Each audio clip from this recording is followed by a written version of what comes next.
ఈరోజు మనము ఒక వ్యక్తి గురించి మాట్లాడుకుందాం. ఆయన పేరు యాష్ ముఫారే.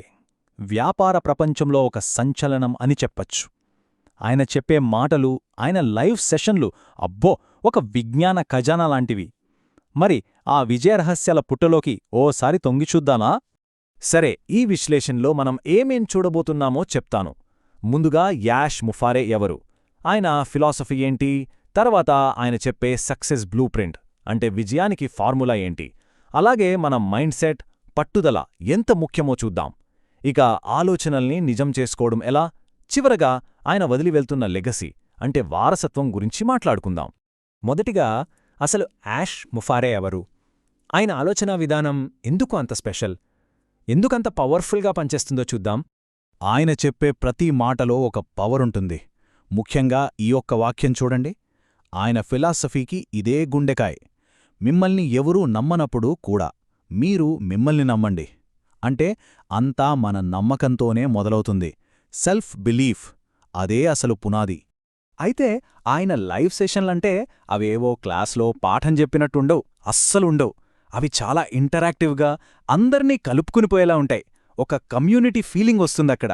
అంటే కేవలం వినడం కాదు, అందులో భాగమవ్వడం. అందుకే ఆయన పద్ధతి వేరు. సరే, మరి విజయానికి ఆయన చెప్పే ఆ ప్రాక్టికల్ బ్లూ ప్రింట్ ఏంతో చూద్దాం. ఆయన సక్సెస్ ఫిలాసఫీ మొత్తం మూడు పిల్లర్స్ మీద ఆధారపడి ఉంటుంది. అవేంటంటే, ఆ 3 పిల్లర్స్ ఇవే. 1 స్పష్టమైన విజన్, అంటే మనకేం కావాలో క్లియర్గా తెలియడం. 2 అస్సలు వదిలిపెట్టని పట్టుదల. ఇక 3 నిరంతరం నేర్చుకోవడం. ఈ 3 ఉంటే చాలు, ఎవరైనా సరే సక్సెస్ అవ్వొచ్చనేది ఆయన నమ్మకం. ఇందులో మొదటి పిల్లర్ విజన్ గురించి మాట్లాడితే, దీనికోసం ఆయన స్మార్ట్ గోల్స్ అనే ఒక ఫ్రేమ్వర్క్ని ఫాలో అవ్వమంటారు. అంటే మన లక్ష్యాలు నిర్దిష్టంగా, కొలవగలిగేలా, సాధించేలా, మనకు సంబంధించినవిగా ఒక టైం ఫ్రేమ్తో ఉండాలి. ఇలా చేస్తేనే మన కలలుగా మిగిలిపోకుండా నిజమయ్యే టార్గెట్లుగా మారతాయి.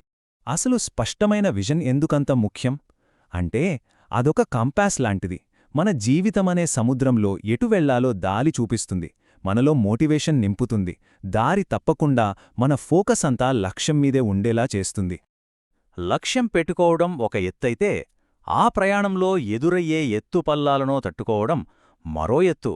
మరి దానికి ఎలాంటి మైండ్ సెట్ కావాలి, పట్టుదల ఎలా ఉండాలి, దాని గురించి ఇప్పుడు చూద్దాం. ముఫారే ఫిలాసఫీలో ఫెయిలియర్స్ అనే పదానికే తావులేదు. ఆయనేమంటారంటే, అడ్డంకులు మనల్ని ఆపడానికి రావు, మనకు నేర్పించడానికొస్తాయని. ప్రతి ఎదురుదెబ్బ ఒక కొత్త పాఠం, ఒక లెర్నింగ్ ఆపర్చునిటీ, అంతే. ఈ కొటేషన్ చూడండి, విజయం గమ్యం కాదు, అది ఒక ప్రయాణం. ఎంత అద్భుతంగా ఉంది కదా. అంటే సక్సెస్ అనేది ఎక్కడో ఒకచోట ఆగిపోయేది కాదు, అది నిరంతరం సాగే ఒక జర్నీ. ఎప్పుడూ నేర్చుకుంటూ, ఎదుగుతూ ఉండటమే అసలైన విజయం. ఇక ఒక పాజిటివ్ మైండ్ సెట్ను ఎలా పెంచుకోవాలి అంటే, మైండ్ఫుల్నెస్ ప్రాక్టీస్ చేయడం, ఉన్నదానికి కృతజ్ఞతతో ఉండటం, ఇలాంటివి. ఆయన చెప్పేదేంటంటే, బయటి ప్రపంచంలో మనం గెలవాలంటే ముందు మన లోపల మనం ప్రశాంతంగా ఉండాలి. ఆ ఇన్నర్ పీస్ చాలా ముఖ్యం. సరే, ఇదంతా బాగానే ఉంది, జ్ఞానముంది, మంచి మైండ్ సెట్ ఉంది. కాని అసలు స్టెప్ ఏంటి? యాక్షన్. ఇప్పుడు మనం ఈ ఆలోచనలన్నిటినీ ఆచరణలో ఎలా పెట్టాలి, రిజల్ట్స్ ఎలా సాధించాలో చూద్దాం. ఇదే చాలా ముఖ్యమైన భాగం. ఈ మాటని గుర్తుపెట్టుకోవాలి, ఆచరణలేని జ్ఞానం అర్ధరహితం. ముఫారే ఈ విషయంలో చాలా స్ట్రిక్ట్. మన దగ్గర ఎన్ని మంచి ఆలోచనలున్నా, ప్లాన్సున్నా, వాటిని అమలు చేయకపోతే అదంతా వేస్ట్. నాలెడ్జ్ని వాడినప్పుడే దానికి పవరొస్తుంది. ఆలోచనను యాక్షన్గా మార్చడానికి ఆయన ఒక సింపుల్ 3 స్టెప్ ప్రాసెస్ చెప్తారు. ఫస్ట్, నాలెడ్జ్ సంపాదించండి. సెకండ్, ఒక ప్లాన్ తయారు చేసుకోండి. థర్డ్, ఆ ప్లాన్ని స్థిరంగా, కన్సిస్టెంట్గా అమలు చేయండి. ఈ మూడింటిలో కన్సిస్టెన్సీ అనేది చాలా చాలా ముఖ్యం. మరి ప్లాన్ ఎలా చేసుకోవాలి? పెద్ద గోల్స్ని చూసి భయపడకూడదు. వాటిని చిన్న చిన్న ముక్కలుగా, అంటే మేనేజ్ చేయగలిగే స్టెప్స్గా విడగొట్టాలి. ఎంత చిన్నదైనా సరే ఫస్ట్ స్టెప్ వెయ్యాలి. దారిలో చిన్న చిన్న విజయాలను కూడా సెలబ్రేట్ చేసుకోవాలి. అప్పుడు మనకు మరింత ఉత్సాహం వస్తుంది. ఈ కొటేషన్ చూడండి, చాలా సింపుల్ కానీ చాలా పవర్ఫుల్.